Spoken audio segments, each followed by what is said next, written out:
भगवान के चरण तो सदा अमनीय ही हैं, पर एक विनोद में कह रहे हैं कि पहले बामन भगवान के चरण बलि ने धो लिए, तो धुले धुलाए है गए कि नहीं। तब ब्रह्मलोक में गए तब ब्रह्मा जी ने धोए, और यहां लाला के चरण कौन ने धोए? वसुदेव जी तो धोए वैसे रहे, देवकी मैया धोए वेते रही, तो सबसे पहले किसने चरण धोए? वहां पहले बलि ने धो लिए थे, पर यहां तो दोनों चरण सबसे पहले यमुना जी ने धोए। इसलिए यमुना जी के श्री जल में श्री कृष्ण चरण कमल मकरंद आज भी बह रहा है। आप अनुभव करके देखो यमुना जी में। यद्यपि दुर्भाग्य है हम लोगों का, जो भौतिक स्वरूप यमुना जी का इस समय ऐसा है कि लगातार कोई नहावे तो शरीर में खुजली हो जाए, पानी भी दृष्टि से दूषित, मतलब उसमें रासायनिक विषैलापन ज्यादा है उसमें वैज्ञानिकों के अनुसार। यमुना जी तो अपने दिव्य रूप में है। इसको पुनः अविरल निर्मल स्नान आचमन और पीने के योग्य बनाने के लिए संपूर्ण राष्ट्र के, क्या विश्व के जितने वैष्णव हैं, सबको एकजुट होकर के प्रयास करना चाहिए कि हम लोगों को ब्रज में अविरल निर्मल श्री यमुना जी प्राप्त हो। हमारे ब्रज की महानतम विभूति परम श्रद्धेय प्रातस्मरणीय पूज्यपाद श्री रमेश बाबा जी महाराज ने बहुत खूब प्रयत्न किया, आज भी कर रहे हैं। श्री पंकज बाबा, श्री विशाल बाबा, यमुना अपने श्री गोकुल वाले गोसाई जी, वो भी प्रयत्न कर रहे हैं, सभी लोग कर रहे हैं। सबको एकजुट होकर के करना चाहिए। पूज्य श्री पथमेड़ा महाराज जी ने तो एक बहुत सुंदर समाधान बताया था। उन्होंने कहा कि यमुना जी का एकदम विशुद्ध जल विकास नगर के पास, ये जो देहरादून के ऊपर है, हाँ देहरादून, पौंटा साहब नहीं कह रहे हैं हम, विकास नगर बोल रहे हैं। देहरादून से आगे हमने स्नान किया है, वहां एकदम अविरल निर्मल यमुना जी का जल प्राप्त होता है। तो वहां से यदि यहां तक की भूमि का क्षेत्रफल नापा जाए तो ऐसा नहीं कि 1000 किलोमीटर होगा। अभी मोबाइल में देखो विकास नगर से वृंदावन कितनी दूर है।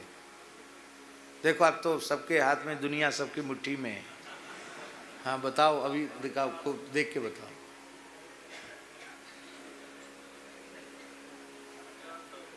हैं क्या? चलो एक 391 करे, एक 398 करे, चलो 400 मान लो, ठीक है।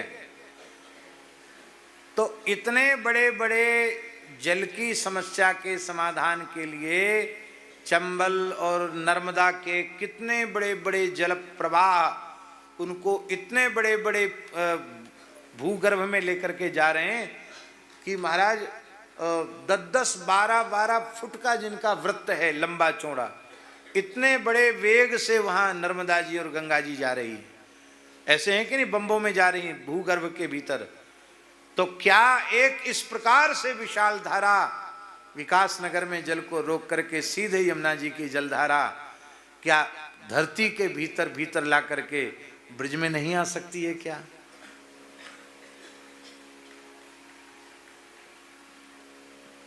उसके लिए एक अलग प्राचीन घाटों से लेकर के एक सुंदर सुव्यवस्थित पक्का सुंदर निर्माण हो जाए, बीच में कहीं ना खोला जाए, उसको वहां खोलो और जहां से ब्रज में यमुना जी ने प्रवेश किया है वहीं से अविरल धारा बहे, इधर उधर का कोई गंदे पानी का काम नहीं, आगरा तक ले जाओ, आगे तुम्हारी जैसी इच्छा।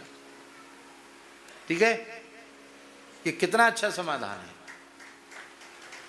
दूसरा समाधान श्री यमुना जी का है कि यमुना जी सतह हृदय हैं, सैकड़ों हृदय हैं श्री यमुना जी में, ये नाम है यमुना जी का सतह हृदय। तो खूब गहरी गंदगी की इतनी बड़ी परत यमुना जी में जम गई है कि उनके जो भीतर के स्रोत थे, जो उनके हृदय थे, जिनमें पाताल तोड़ पानी था, वो सब हृदय उनके मुद गए हैं, ढक गए हैं। तो उसकी जो गाद इकट्ठी हो गई है, उस गाद को गहराई से खोद करके नीचे विशुद्ध रज निकाल दी जाए और उस गाद को तटबंधों में लगा करके उसमें वृक्षावली लगा दी जाए, तो आज भी उनके नीतर स्रोतों में इतना सुंदर सुंदर जल है, यमुना जी विशुद्ध हो जाएंगे। तीसरी बात, यमुना जी को विशुद्ध करने के लिए केवल फैक्ट्रियों का जो दूषित पानी जा रहा है, कल कारखानों का, उसको बंद कर दिया जाए। इसका प्रत्यक्ष प्रमाण कोरोना के काल में सामने आया। लोगों के नालियां तो बंद नहीं थी, गटर भी बंद नहीं थे, केवल कल कारखानों से जो विषैला दूषित पानी आ रहा था, उसके रुक जाने मात्र से वृंदावन में, यमुना जी में इतना बढ़िया जल हो गया था कि आप पी सकते हो।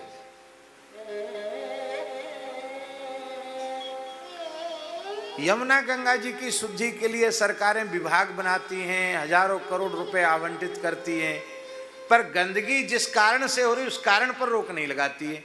कैसे गंदगी रुकेगी भाई?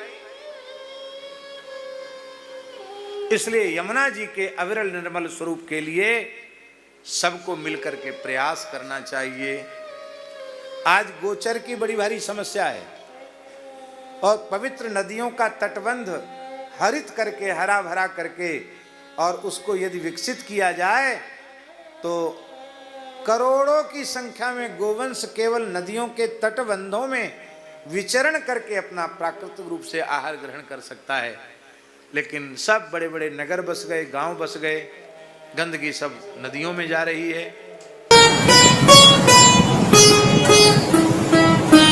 श्री सीताराम प्रतिदिन सत्संग एवं दर्शन के लिए श्री महाराज जी के ऑफिशियल चैनल को जरूर सब्सक्राइब करें।